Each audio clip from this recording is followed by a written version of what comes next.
Olá pessoal, trazendo mais um vídeo para o canal. Vou falar de uma placa que fiz o reparo, também da Clevo.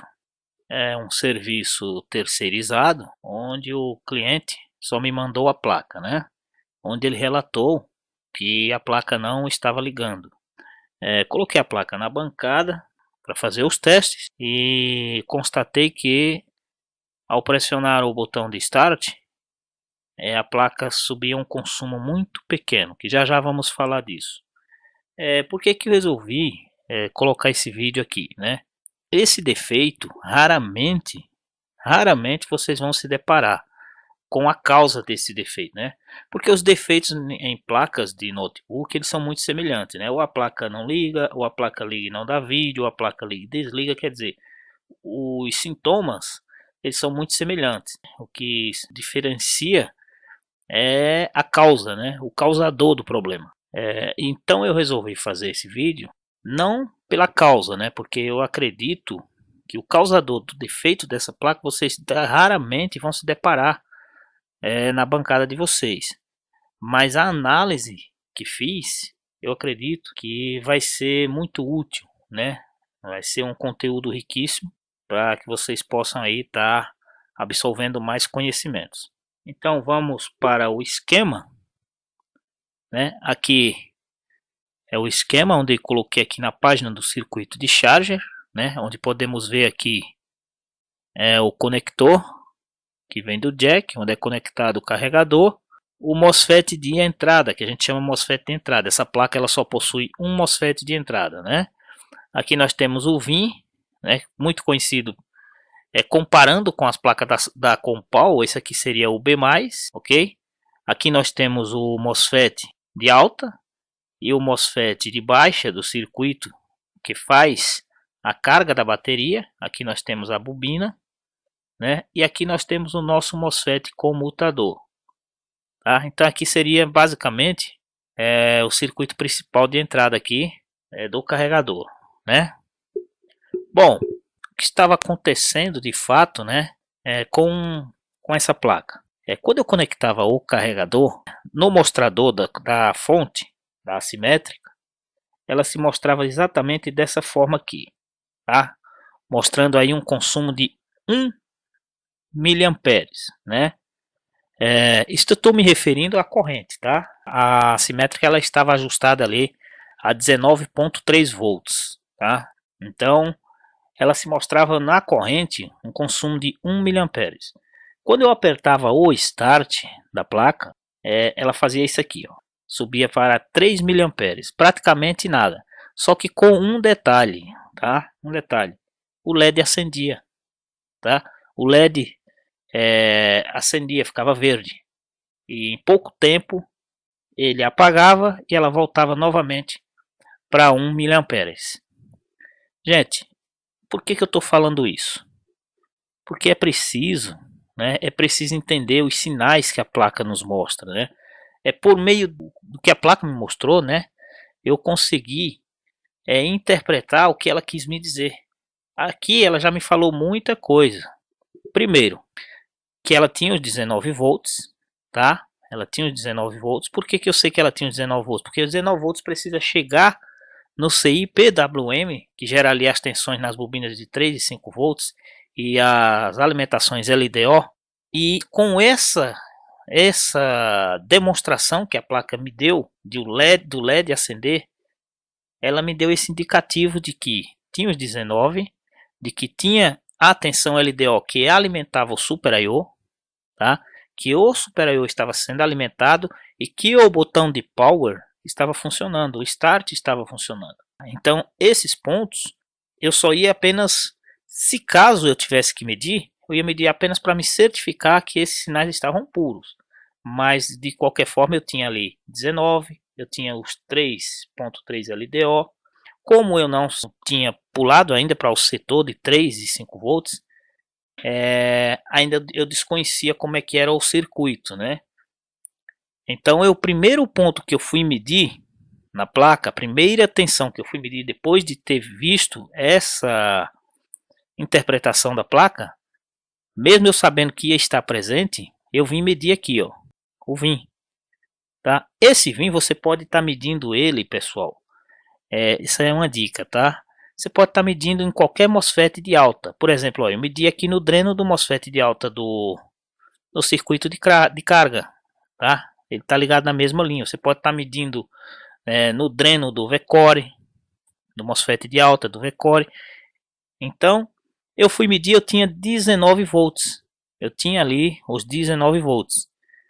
Eu vim medir aqui o gate, essa foi a segunda medição que eu fiz. Por que eu vim medir aqui se eu sabia que tinha 19 volts aqui? Porque eu queria me certificar que esses 19 volts estava puro aqui. E não simplesmente passando pelo diodo aqui, ó, já que o diodo está diretamente polarizado. Então eu fui me certificar de que esse MOSFET estava chaveando. Uma falha aqui, é óbvio que a placa vai reconhecer essa falha e pode acionar uma proteção. Mas ao medir aqui, estava ok, tá? A tensão aqui estava baixa e precisava de uma tensão baixa para que esse MOSFET chaveasse. E ele estava chaveando normal. Então aqui eu já descartei problemas. Eu sabendo que o VIN aqui, que seria aqui o nosso B+, é o VIN, está ok, eu deduzi também que o CI de charger basicamente está ok, né? Por que eu digo que ele está ok? Porque é ele quem faz o controle, né? Ele quem faz o controle de chaveamento desse MOSFET aqui, 28, para formar o divisor resistivo e chavear o PQ12. E já que o PQ12 estava funcionando ok, estava tudo ok com ele, então significava que o sinal estava chegando aqui, né? Então, basicamente, ele também está ok. Poderia estar com a falha no sinal que vai para o Super I/O de carregador presente, né? Isso aí eu poderia já seguir já nessa linha de raciocínio, mas eu não fiz isso. Eu fui direto para alimentação das bobinas, né? Fui verificar ali o circuito que tem as bobinas de 3 e 5 volts. Acho que fica aqui nesse esquema, na página 28, se não estou enganado. Vou olhar aqui, deixa eu colocar 28 aqui para ver. É isso mesmo, na página 28. Então aqui nós temos o nosso circuito de 3 e 5 volts. E aqui foi basicamente onde começou praticamente toda a análise. Por quê? Eu sabia que o Super I/O ele estava sendo alimentado, né? Porque a placa você apertava o botão de start e tinha uma resposta, o LED acendia. Isso significa que parte dos blocos do Super I/O ali estava funcionando. Se estava funcionando é porque ele está sendo alimentado, né? Ele está sendo alimentado por uma tensão. Eu precisava saber se essa alimentação que vai para o Super I/O seria do VREG 3 ou se seria do VDD3, né? Quem era que alimentava o Super I/O? Se era uma alimentação proveniente da bobina ou se proveniente do LDO do VREG 3. Bom, para mim não ter que fazer toda uma análise aqui no circuito, né? Por enquanto, eu fui direto para a página do Super I/O só para me certificar qual dessas duas fazia essa alimentação. Se eu não me engano, o Super I/O é página 24. E é isso mesmo. Aqui é o nosso Super I/O. E eu vim aqui nos pontos de alimentação. Seguindo a linha aqui, ó. Então quem é responsável por alimentar o Super I/O é a alimentação por nome de VDD3. Voltando lá para a página 28. Então quem alimentava ele, na verdade, era uma alimentação proveniente da bobina VDD3. Isso já me dizia, né? Veja só que a placa ela vai nos dando sinal. Já me dizia que a tensão de 3 volts da bobina estava ok, né? Porque o Super I/O ele está sendo alimentado. Eu já tinha certeza disso desde o princípio. Então, eu nem aqui eu vim verificar, né? Esse ponto aqui eu já descartei verificar ele. Então, logo eu sabia que o ponto que habilita ele aqui, né? A entrip, o enable que habilita a tensão de bobina de 3.3 volts, ela não tinha um controle, ela só é polarizada por esse resistor, tá? Então não precisava nem eu ter que mexer aqui. Mas eu fui medir se tinha tensão aqui, ó, na de 5 volts. Se eu tinha 3 volts, olha só a questão do raciocínio lógico, tá, pessoal? Isso vocês têm que estar sempre um passo à frente na hora de analisar. Se eu tinha 3.3 volts aqui funcionando, né, e essa tensão ela é uma tensão que alimenta o Super I/O, logo eu já subentendi, né, eu já deduzi que tinha VREG3 e VREG5, porque se essas tensões VREG3 e VREG5 falhar, você não vai ter 3 volts aqui, essa tensão aqui ela não vai existir. O CI ele vai parar de funcionar. Por que o CI vai parar de funcionar? Porque ele precisa de VREG5 aqui, ou em algum outro ponto, e ele precisa da tensão de VREF. E a tensão de VREF, internamente, ela só surge se tiver o VREG5. Né? Então eu sabia que tinha VREG5, eu sabia que tinha VREG3, porque se não tiver nenhuma dessas duas aqui, ele aciona uma proteção e o CI ele não vai ter nem tensão de 5, nem tensão de 3 volts. Então, já por ter a tensão de 3 volts aqui da bobina, eu descartei ter que perder tempo medindo VREG5, VREG3, porque eu já sabia que estava presente. Porque uma falha nenhuma dessas tensões, o CI ele não vai ter, as bobinas não vai funcionar, nenhuma nem outra, tá? Só que pode funcionar 3 volts aqui e pode 5 volts não funcionar, ou vice-versa, por uma falha no circuito de 3 ou de 5 volts. Então eu fui verificar se a tensão de 5 volts estava presente. E aí, ao medir aqui, e gente, esqueci de falar, todas essas medições eu estava fazendo com a placa em standby, sem pressionar Start. Eu só pressionei o Start no princípio para ver o sintoma da placa, né, como ela se apresentava. Depois eu fui trabalhar com a placa apenas no estado de standby, tá? Então, eu fui medir aqui a tensão de 5 volts na bobina, na PL8. Desse lado aqui, lado 2, tá? É o lado que vai para o capacitor. E estava 0 volts em standby. Bom, eu deduzi, será que os 5 volts não tem um controle? Ou ela é igual à tensão de 3.3 volts? Se for, tem uma falha aqui na tensão de 5 volts, talvez seja por isso que a placa não está startando. Eu fui ver aqui, segui o Enable 5, né? Que é a habilitação de 5 volts. Eu fui ver o Enable 5 para ver se tinha habilitação. E aqui não, e aqui estava 0 volts. E eu fui ver aqui, esse carinha aqui estava chaveando, estava matando a habilitação. É um circuito que habilita os 5 volts, mas estava matando. Eu fui medir aqui, né, e tinha a tensão de VREG 5. Veja bem, quem polariza esse carinha aqui é a tensão de VREG 5, né, que sai do próprio CI. Então passa por esse resistor aqui e chega aqui quase 5 volts. Tem um divisor resistivo entre esse resistor e esse outro de baixo aqui, mas não vou entrar em detalhes de cálculo aqui, mas a diferença é muito pouca, né? Isso aqui a proporção ele é 10 vezes menor que o resistor de baixo. O resistor de baixo, no caso aqui, ele é 10 vezes maior que o de cima, então significa que aqui tem quase 5 volts. O que era uma tensão suficiente para fazer esse carinha chavear, e eu medi e realmente tinha essa tensão. Se tinha essa tensão, significava que poderia ser uma falha aqui nesse cara, ou o sinal aqui que não estava chegando para fazer chavear. Veja bem como funciona esse circuito. Ele recebe um sinal aqui, USB Charger Enable, ele recebe este sinal aqui. Veja que o resistor é de 0 e ele chega aqui e faz esse carinha aqui polarizar, jogando essa linha para o terra. Logo fica terra aqui, ó, no gate, e terra no source. Esse cara aqui se mantém cortado, e aí a habilitação Enable 5 ela fica flutuante, que é o que precisa ter, né? Ficar flutuante a habilitação para que esse resistor aqui polarize. Logo, isso não estava acontecendo. Aqui estava terra também. Então, quando está terra no pino 1, esse resistor ele está inoperante, não tem função nenhuma. Ele fica com os dois lados aterrado.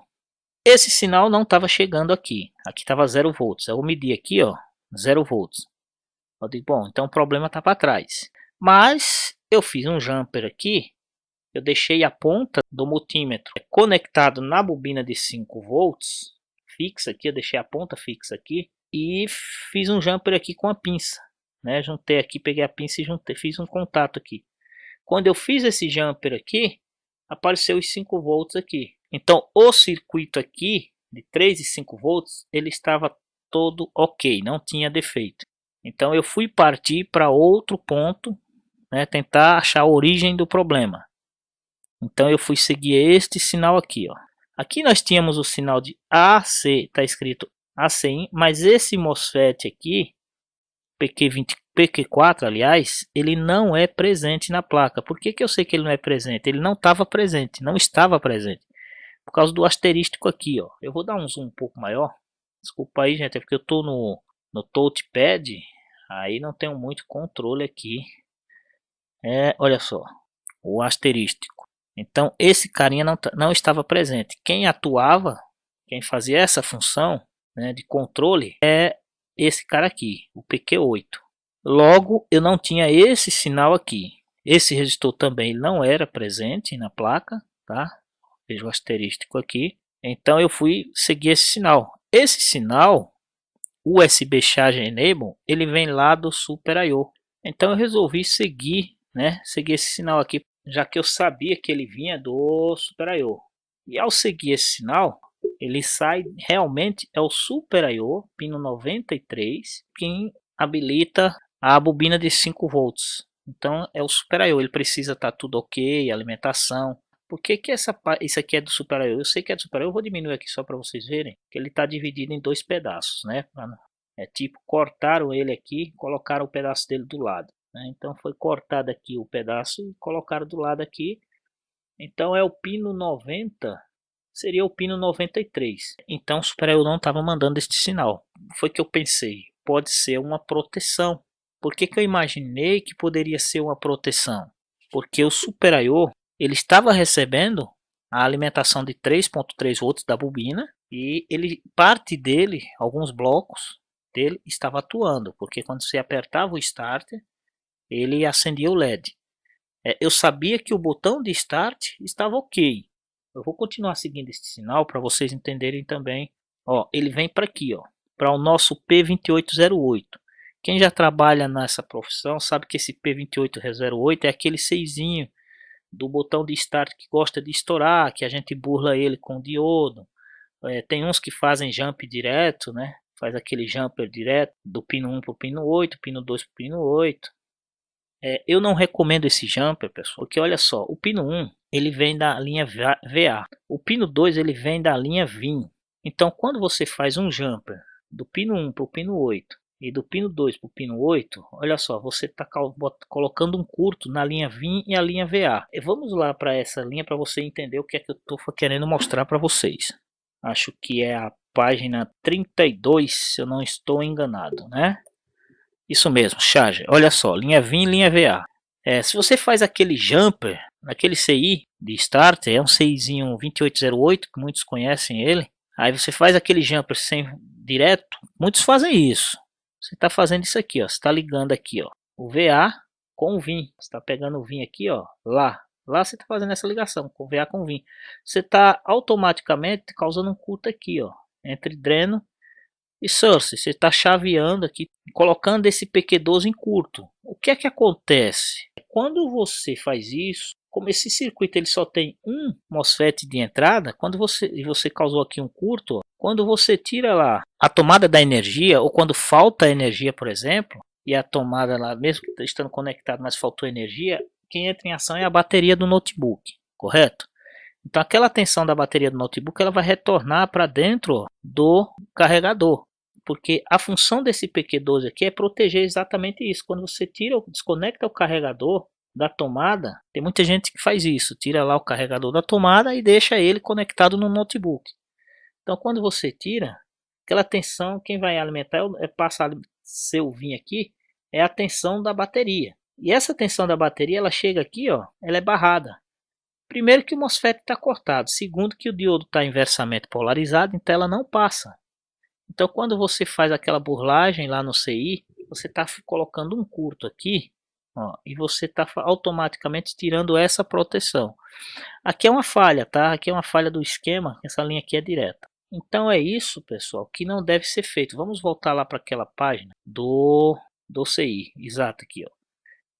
Como é que dá para burlar isso aqui, né? Como eu faço? Eu, particularmente, eu não faço um jumper direto, eu coloco um diodo daqui para cá, daqui para cá, e coloco outro também daqui, coloco um outro daqui para cá, também para o pino 8. Então eu faço esse jumper aqui, né? Por quê? Porque aqui, ó, eu não estou causando um curto entre a linha VA e o VIN. Não tem curto, não tem como ser curto, né? Porque ó, se eu pegar qual é a primeira tensão lá, é a VA que aparece, né? Então a primeira tensão é a VA, ela vem aqui, ó, o pino passa diretamente pelo diodo que está polarizado, mas se ela chegar aqui ela não volta, ó. Ela não volta porque está inversamente polarizado. Quando surgiu o VIN na placa, né? Depois que o MOSFET lá de entrada chavear, ele vem aqui, ó, ele passa também pelo diodo aqui, ó, mas ele não volta. Então, por isso que eu costumo colocar esse diodo aqui. Já esse outro caso aqui é um outro caso à parte, né? Não vou entrar em detalhe aqui como é que eu polarizo aqui. Vamos ao que interessa para a gente não fugir do foco da análise, tá? Então aqui estava tudo ok. Por que eu sei que aqui estava tudo ok, pessoal? Porque o botão de power é esse aqui, ó, o PSW. Ele estava chegando lá no Super I/O, tá? Eu só vim aqui para explicar isso aqui para vocês sobre esse circuito, mas ele estava chegando lá no Super I/O. Então esse circuito aqui eu não vim nem mexer aqui, apesar do sinal que tinha que chegar aqui, ó, no Charger Enable, né, no pino 7, mas ele estava funcionando, né, porque se apertava o Start, ele acendia o LED, então ele tinha sinal. Então eu voltei lá para o Super I/O, acho que é página 24, se eu não me engano, página 24. Voltei para o Super I/O e eu fui verificar os outros sinais, né? Só que antes de eu verificar os sinais, como eu tinha, né, deduzido que talvez fosse o Super I/O entrando em proteção, eu cheguei a pensar isso, né? Eu digo, o Super I/O está entrando em proteção, vou ver o que pode estar causando. O que pode causar, fazer com que o Super I/O entre em proteção? Uma das coisas mais comuns é um curto em alguma linha de alimentação, seja ela em alguma bobina ou seja numa transferida. Então pode sim o Super I/O estar entrando em proteção devido a ele detectar uma falha lá na frente de alguma alimentação. E foi que eu fiz? Desliguei a placa, coloquei meu multímetro na escala de resistência, de ohms, né? Eu não meço curto na escala de BIP, como o pessoal costuma medir aí, na escala de BIP ou na escala de diodo. Não, eu meço na escala de ohms, porque ele vai me dar o valor ali exato. Então, eu fui medir do terra com relação a cada bobina presente na placa. Lembre-se, eu desliguei toda a placa e fui fazer isso. E não detectei nenhum curto nem nenhuma das bobinas, tá? Nenhuma linha das bobinas. Aí você me diz, mas pode ser fuga no momento que entra a energia, ela causa uma fuga e faça isso? Bom, se fosse fuga, a placa primeiro ela ia tentar funcionar, depois ela ia entrar em proteção. E aí ela já não estava nem praticamente funcionando, porque ela subia muito pouco, como eu mostrei no início, né? Ela só acendia o LED. Então eu deduzi que fuga não era. Curto nas linhas de bobina, das bobinas também não tinha. Curto nas linhas das transferidas, eu fui ver também, não tinha. Então, mas eu ainda continuei com a tese de que o Super I/O estaria entrando em proteção. Mas mesmo assim eu fui verificar os pinos que fazem alguns controles desse Super I/O. Então olha só, eu não tinha problema de entrada de alimentação nos 19 volts.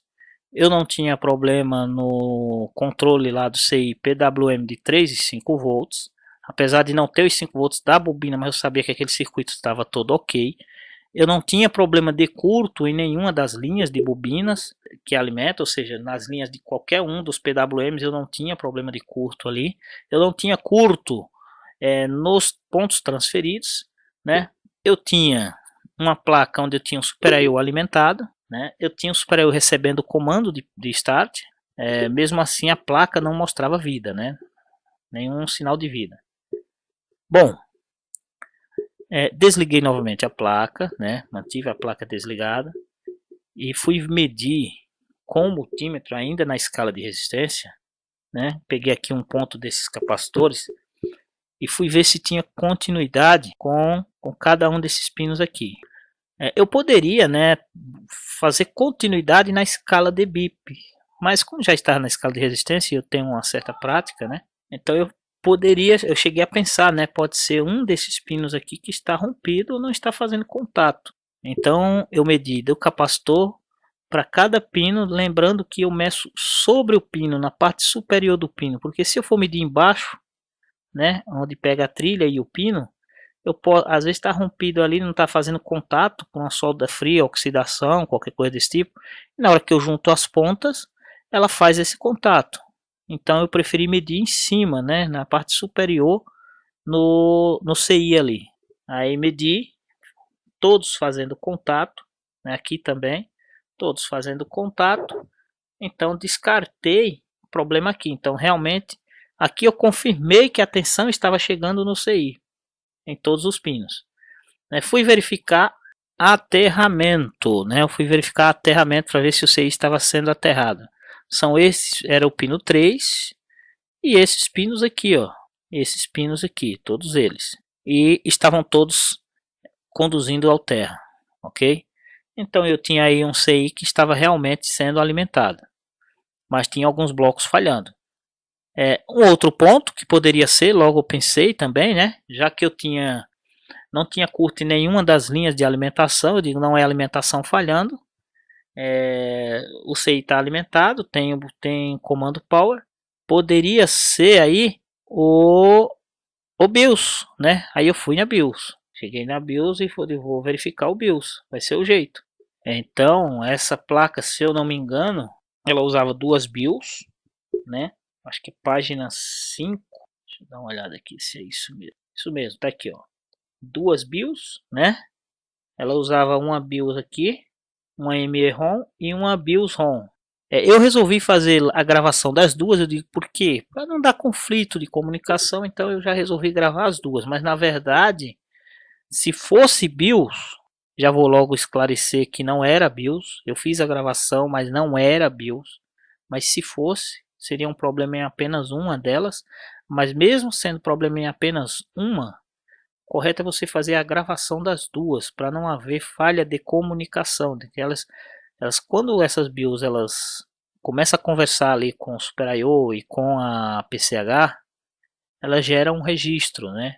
Então imagina aí você gravar uma para ela gerar um novo registro e a de baixo estar ainda com o registro antigo, poderia gerar um certo conflito ali. Então, para evitar, eu fiz a gravação logo das duas e mesmo assim a placa se manteve com problemas, né, do mesmo jeito, né? Não alterou nada. Não era problema de software em BIOS. Peguei o osciloscópio e fui verificar os sinais. Para minha surpresa, nenhuma das BIOS, nenhuma, tinha protocolo. Nenhuma. Zerado de protocolo. O que pensei, né, na hora de, bom, se a BIOS não tem comunicação nenhuma, tá tendo uma falha aí na PCH. Né? Logo deduzi que a PCH não estava atuando, né? Não tinha comunicação nenhuma entre BIOS e PCH. Mas antes de partir para PCH, eu fui verificar os sinais, aí sim, fui verificar outros sinais no Super I/O. Aí voltando à página do Super I/O, página 24, né, eu fui verificar, eu não verifiquei o reset do Super I/O, esse pino de reset, não houve a necessidade, é sempre bom verificar quando a placa não liga.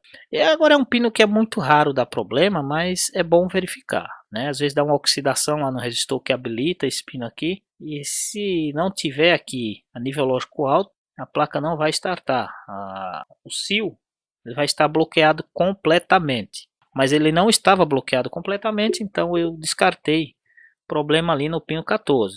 Veja que a gente vai tendo um raciocínio lógico de acordo com o comportamento da placa. Mas eu fui verificar o power que sai para o PCH, né? Eu fui verificar ali o comando power para o PCH. Verifiquei aqui o resumo reset, estava ok. Eu verifiquei também o AC presente, estava ok. O AC eu verifiquei, estava com 0 volts, então estava ok. O AC presente estava a nível lógico alto, estava ok. Veja bem que essa seta aqui ela está dizendo que está entrando. tá? E na verdade essa seta aqui ela é saindo, tá, pessoal? Aqui é o Super I/O que manda para PCH o AC presente, tá? Ela não recebe, o Super I/O ele não recebe. Se ele já recebe aqui, olha só, se ele já recebe aqui uma informação que o AC que está presente, para que ele tem que receber novamente aqui embaixo que o AC presente? Então aqui essa seta tá errada, ela manda para PCH e tinha nível lógico alto aqui, estava ok. Veja que isso, à medida que você vai medindo, vai encontrando os sinais de saída, não de entrada, né? De entrada estava entrando o ACI aqui, mas os sinais de saída. E para ter os sinais de saída, né? Ele recebe um sinal de entrada, faz o processamento ali, o controle e manda a saída. Se estava mandando a saída, significava que alguns blocos, sim, no Super I/O estava funcionando e funcionando perfeitamente. Então, à medida que eu fui encontrando os sinais, eu fui tendo mais certeza ainda que o Super I/O não tinha problema. Embora não tinha protocolo de BIOS, poderia sim ser o Super I/O. Mas neste caso, eu estava mais propício a PCH. Bom, o AC presente estava indo para PCH, tá? E um Power BTN. Veja que aqui a seta também está dizendo que está chegando. Não é. Esse é o sinal de Power.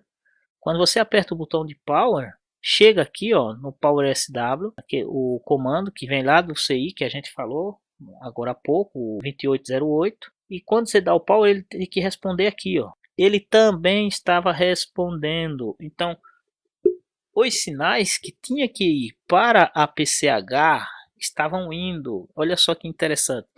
Estavam indo para a PCH. Estava indo o comando de Power para PCH, para ligar a PCH. Estava indo o AC presente para informar a PCH que o carregador está conectado, já que o ACI informa ao Super I/O, o Super I/O informa a PCH. E estava indo o resumo reset para tirar a PCH do estado de reset. Então aqui também estava a nível lógico alto. Então tudo que o Super I/O tinha que fazer, ele estava fazendo.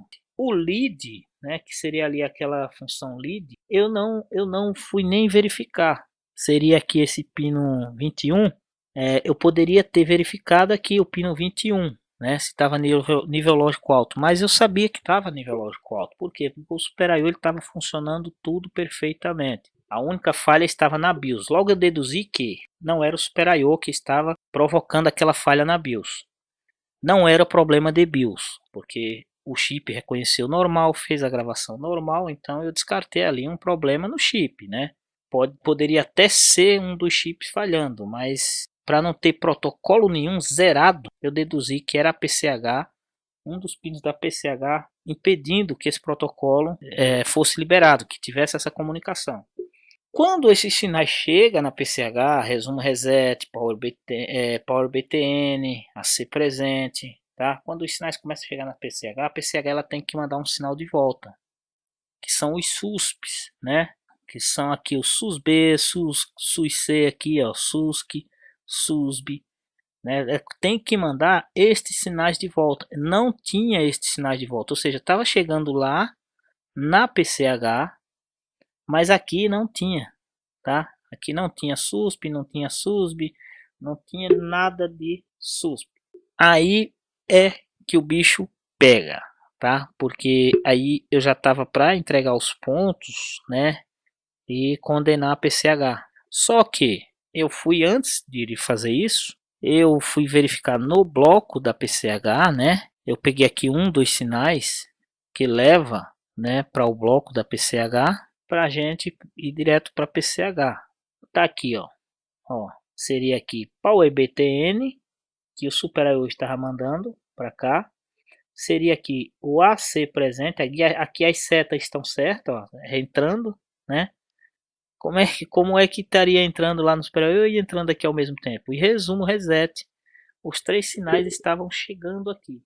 Então estava chegando nesse ponto aqui. Eu fui procurar então tudo que tinha relacionado no bloco desse Haswell, né? Desse Haswell, tudo que tinha relacionado à palavra SUS, né? Então eu peguei e coloquei aqui SUS para ver se tinha algum bloco falhando. Então fui ver quantos blocos.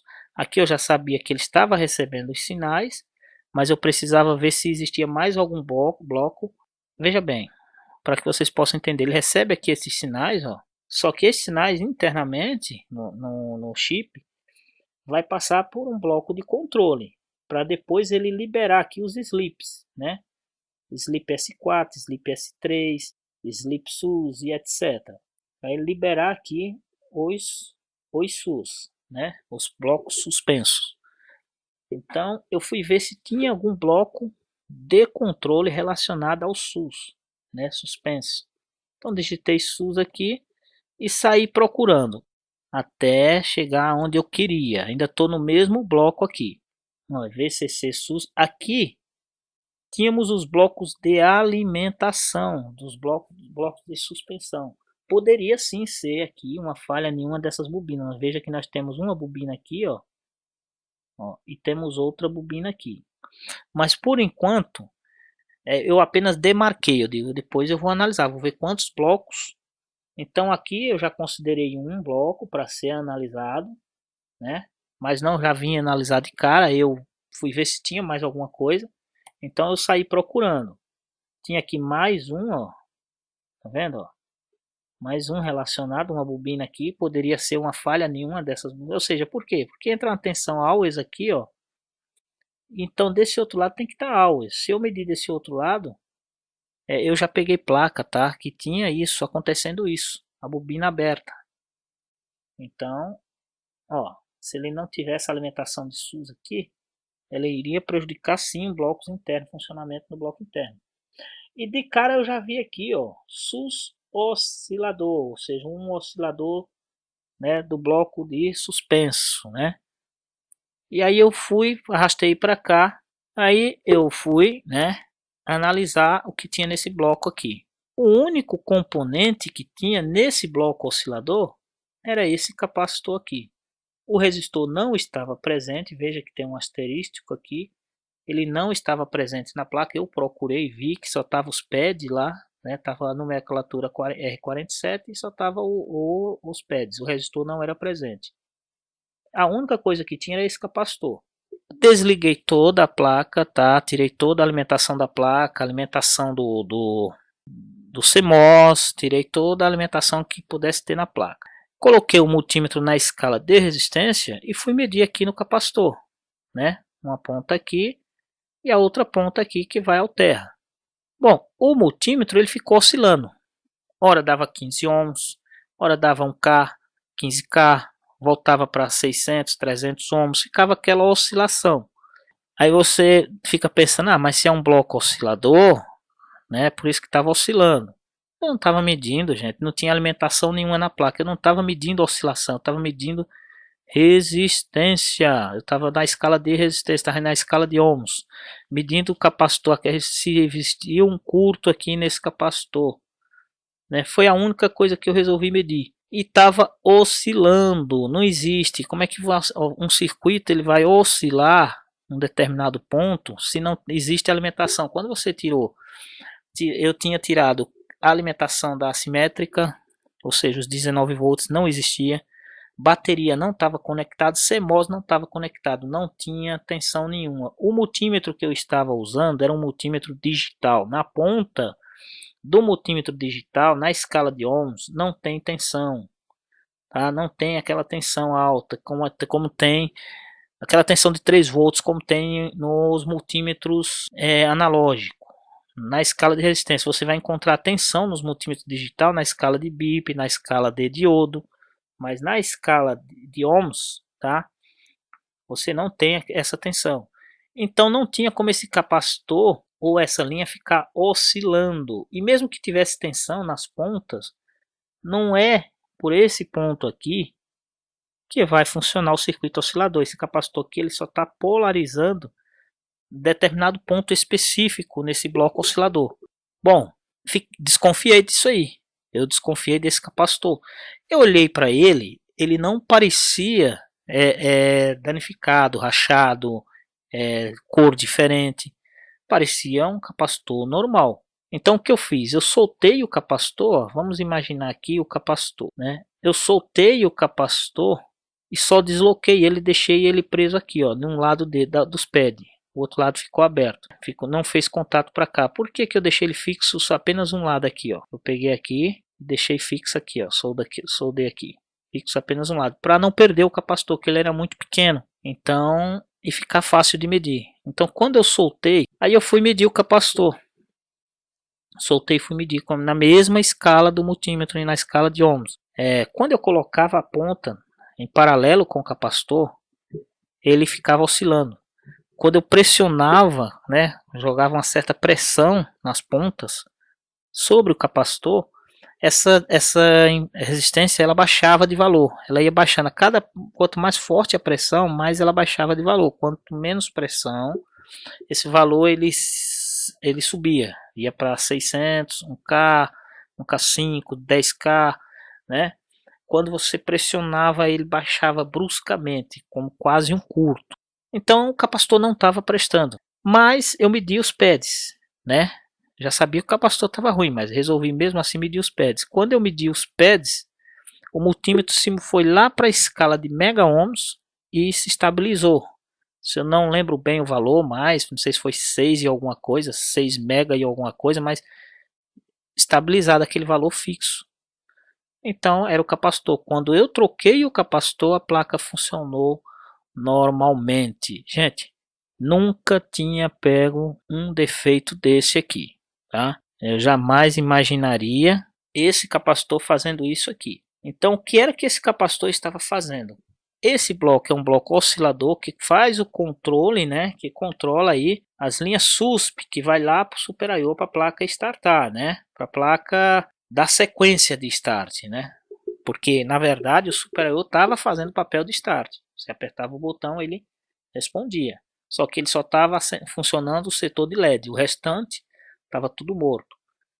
Então o bloco oscilador não tinha. Se não tinha bloco oscilador funcionando, né, porque esse capacitor estava matando, não ia dar sequência mesmo tendo alimentação, o bloco oscilador tendo alimentação. A gente já sabe que essa tensão aqui é uma tensão always, ó. É uma tensão always de 3.3 volts que vem lá da bobina, mas mesmo o bloco oscilador sendo alimentado, mas ele não estava funcionando, logo ele não ia liberar a sequência de SUSP ali, e era esse danadinho aqui, esse capacitor, né? Busquei um do mesmo, tá? Busquei um do mesmo valor, coloquei um capacitor de 1 microfarad por 6.3 volts, procurei na sucata, tá? Um com o mesmo valor e coloquei. Foi colocando a placa funcionando, foi tiro e queda e foi correr pro abraço. Mas veja que foi uma análise bem complexa, né? Mas o detalhe dessa análise, olha só, vamos fazer um resumo. Medi a tensão de 19 volts, ok. Medi o chaveamento do MOSFET de entrada, né? O gate ali do MOSFET de entrada para ver se estava chaveando, ok. Né? Não fui verificar a CIN, não haveria necessidade de verificar a CIN, porque eu deduzi que o state charger estava funcionando. Então fui lá para as tensões de 3 e 5 volts. Então até agora eu só tinha medido duas tensões, né? As tensões de 3 e 5 volts fui me certificar quem era que alimentava o Super I/O, era os 3 volts da bobina. E estava ok porque o Super I/O estava funcionando. Então a bobina de 3 volts estava ok. Bobina de 5 volts, quem ativa ela é o Super I/O depois que aperta o Start. Como a placa não estava startando, apesar de acender o LED, mas ela não estava dando sequência no Start, então ela não acionava os 5 volts da bobina. Então não tinha, mas aquele circuito estava todo ok. Tem linha de 3 e 5 volts ok. Verifiquei as resistências de cada bobina para ver se tinha alguma que tinha curto. Não tinha, tudo ok. Verifiquei as resistências das linhas de transferidas, tudo ok. Quando eu falo linha de cada bobina, foi de V-Core, foi de GFX Core, foi de todas as bobinas presentes, eu verifiquei ali a resistência, ok. É coisa rápida, você deixa a ponta preta no terra e com a outra você vai pondo ali nas bobinas e olhando se alguma está com a resistência baixa. Foi coisa rápida, estava ok. Bom, CI estava sendo alimentado, botão de power estava ok. Eu fui aqui, nesse vídeo aqui, eu expliquei o botão de power, né, lá do CI 2808, que não pode lá fazer aquele jampeamento direto e tal, mas ali eu nem mexi, né? Eu não fui nem para aquele setor, só apenas fui ver para onde ia o sinal, vi que ia para o CI ali, mas ele estava respondendo lá no Super I/O, então eu nem mexi, deduzi ali que estava ok. Fui direto para o Super I/O. Então, na mesma escala de resistência que eu estava medindo a resistência das linhas, eu fui ver se tinha continuidade nos pinos de alimentação do fio. Todos eles ok. Aterramento, todos eles ok. Aí parti para os sinais. Fui ver primeiro a BIOS, né? Poderia ser uma BIOS falhando. Não tinha protocolo na BIOS, então resolvi gravar. Gravei a BIOS, as duas BIOS, permaneceu o defeito. Não era BIOS. Desconfiei da PCH, do bloco de PCH. E realmente estava no bloco de PCH o problema, né? Ficou constatado aí que estava no bloco de PCH. Mas não parti direto para o PCH. Fui ver os sinais do Super I/O, se estavam indo todos para adicionar a PCH. Então fui ver ali o resumo reset, ok. Fui ver ali o AC presente, ok. Fui ver o Power BTN, ok. E o ACIN estava ok, chegando no Super I/O, né? O lead não precisei medir porque o Super I/O estava mandando os sinais ok lá para a PCH. Aí foi quando eu fui para a PCH.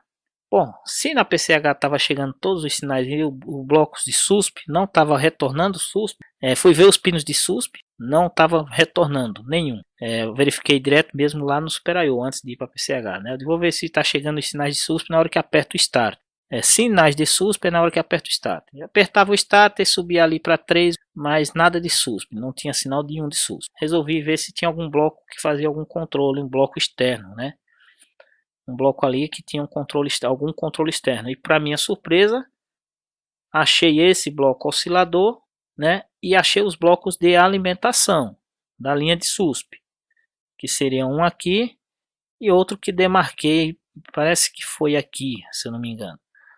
Bom, blocos de SUSP, aqui seria suspensão do V-Core, não ia atrapalhar, né? É mais para frente esse sinal. Então, antes de eu partir para as alimentações nas bobinas, eu percebi esse bloco oscilador e vou olhar esse bloco oscilador que só tem um componente mesmo para olhar. Então vou olhar esse componente rápido, embora eu acreditava que não fosse. O capacitor estava bonito, boa aparência. Eu acreditava que não fosse, mas não custava nada já que eu estava com as pontas de prova na mão, medindo se achava algum curto mesmo. Eu aproveitei e só tinha um componente mesmo e fui ver. Para minha surpresa, era ele, ok? Então é isso aí, pessoal. Espero que tenham gostado, tá? Espero que essas dicas aí possam ajudar vocês. Lembrem-se, a placa ela nos dá sinal. É só você saber interpretar esse sinal, tá? Fique muito atento porque se você não tiver esse clique aí de interpretação, você pode passear muito na placa, ficar mexendo, trocando componente e até em muitos casos piorar mais ainda a situação da placa. Então fica aí essa dica. Espero que esse vídeo possa ajudar vocês. E fiquem todos com Deus. Não esqueçam aí de dar o like se gostar, dar o dislike se não gostar. Compartilha aí, né? Compartilha, assistam os outros vídeos. Tá? Quem não assistiu, assiste aí os outros vídeos, tem muitas dicas. E ajuda esse canal a crescer, tá bom? Obrigado aí, ficam todos com Deus.